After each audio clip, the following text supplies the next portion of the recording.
మన ఇమాన్యుయల్ ఇంకా బర్నీ గారు మాట్లాడుకుంటారు. నైట్ టాక్స్ అన్నట్లు ఏం మాట్లాడతారంటే, అన్న మీరు గేమ్ అనేది చేంజ్ చేసుకోవాలి, చూద్దాం, మీరే అందరు చెప్తున్నారు కదా మీ గేమ్ అనేది కనిపించట్లేదు, మీ పక్కన తనుజ కానీ ఇంకా దివ్య గారు ఉన్నారు కదా, దానివల్ల మీరు ఎంత గేమ్ ఆడినా పోయిన వీక్ మీరు చాలా గేమ్ ఆడారు, చాలా కష్టపడ్డారు, ఆ వాటర్ గేమ్ కానీ ఏదైనా కానీ మీ ఫలితం అనేది కనిపించట్లేదు, కొంచెం మీరు చేంజ్ చేసుకోండి. అంటే నేను దూరం పెట్టడానికే ట్రై చేశాను, దివ్యతోటి ఒక డే మాట్లాడలేను, కానీ తను ఎమోషన్ అయ్యేసరికి నేను వెళ్ళి మాట్లాడాను.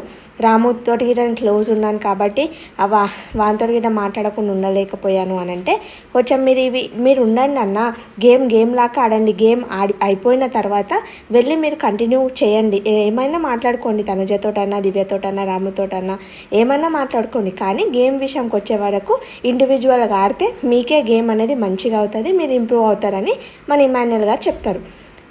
అంతే డిస్కషన్ అనేది ఇలా అవుతుంది. నేను గిట్ట మా మమ్మీ నేను గిట్ట అంటాను, ఆమె ఎంత పెట్టాలో నేను అంతే పెడతాను, మేము గేమ్ వరకు మేము ఉంటాము అని అతని గురించి చెప్పుకుంటాడు.